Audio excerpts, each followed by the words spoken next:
Sobre la política de seguridad del gobierno de Daniel Noboa, avance necesario o estrategia cuestionable. Primero, Ecuador está enfrentando una grave crisis de crimen organizado. Cuando el presidente Daniel Noboa se proclamó reelecto de la presidencia del Ecuador, se comenzó un conflicto armado interno en política criminal. ¿Cómo comenzó esto? Hay varias teorías de que hubo gobiernos anteriores con las alianzas de cárteles o grupos organizados o mafias que abralaron la seguridad del Ecuador y sus instituciones en cuestión de limitar el crimen. También otros cuestionables son la falta de seguridad en Ecuador, presupuestos limitados y la falta de alianza internacional en cuestión de posturas políticas anteriores de antecesoras. También se movilizan las Fuerzas Armadas en las calles y cárceles como un movimiento desesperado. El objetivo de este ensayo es defender la estrategia que fue necesaria y efectiva. El plan que impuso el presidente se le llamó Plan Fénix. Hay cuestiones variadas si fue un éxito o no pasó nada, o es una forma totalitaria de mandar militares a las calles. Pero en resumen, todos vemos que Ecuador ha enfrentado esto desde hace varios años, pero también por las posturas económicas y limitaciones de ciertos políticos, ha sido muy difícil que el Ecuador supere esta crisis.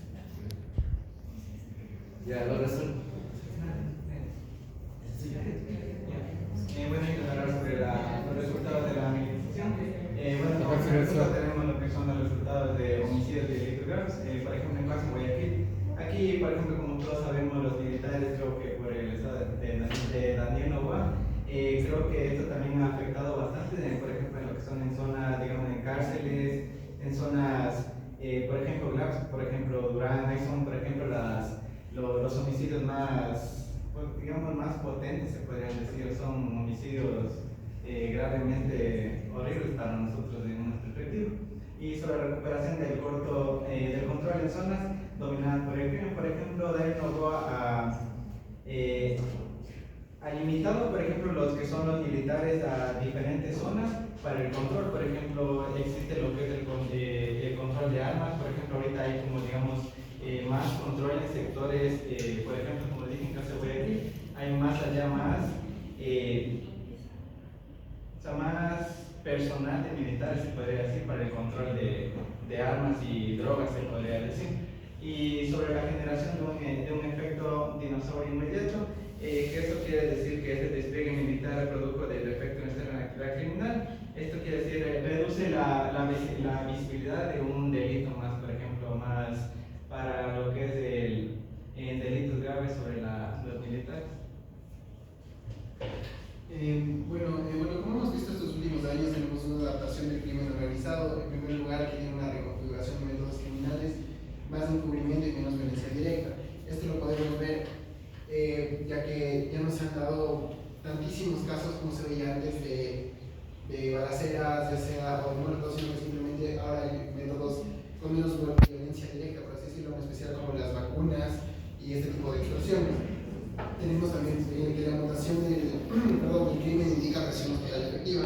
¿Esto qué quiere decir? La presión estatal efectiva quiere decir las políticas públicas, incluso esto del plan Fénix que desarrolló el presidente actual Daniel Noboa, que quiere decir que con este tipo de políticas públicas ha minorado el crimen organizado. Y bueno, esta nueva ley que propone Daniel Noboa es una buena oportunidad para mejorar la inteligencia y proteger las economías locales. Las economías locales que se han basado mucho en extorsiones en estos momentos o en las conocidísimas vacunas. Incluso en este tipo de economías locales pequeñas hay también todo lo que se mueve este dinero ilícito. Entonces es una oportunidad para, desde la raíz, erradicar el crimen organizado. Ya, bueno, entonces yo les voy a presentar algunos retos pendientes que tenemos y la sostenibilidad de este llamado Plan Fénix, ¿ya? Primero, tenemos entendido que persisten problemas con la extorsión y la crisis carcelaria, ¿ya?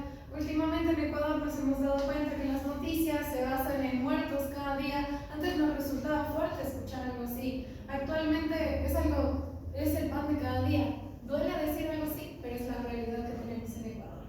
La solución no es inmediata, es algo que viene arraigado desde hace muchísimos años atrás y se requiere no solamente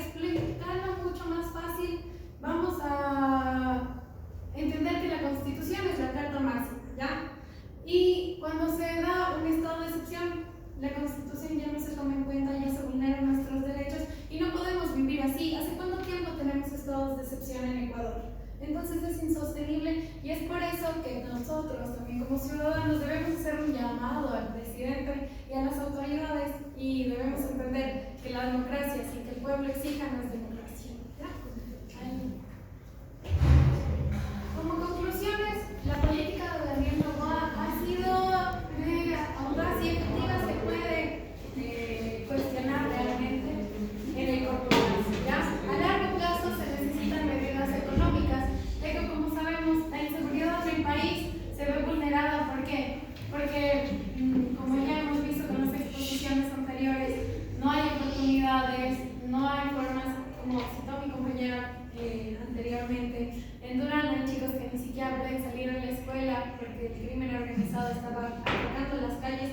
Entonces es un asunto muy crítico y al que deberíamos poner mucho más ojo, porque como les digo, si nosotros no nos damos cuenta, las autoridades van a seguir haciendo cualquier cosa sin que nosotros reformulemos si realmente son medidas buenas o que a largo plazo o a corto plazo son realmente efectivas, ¿ya?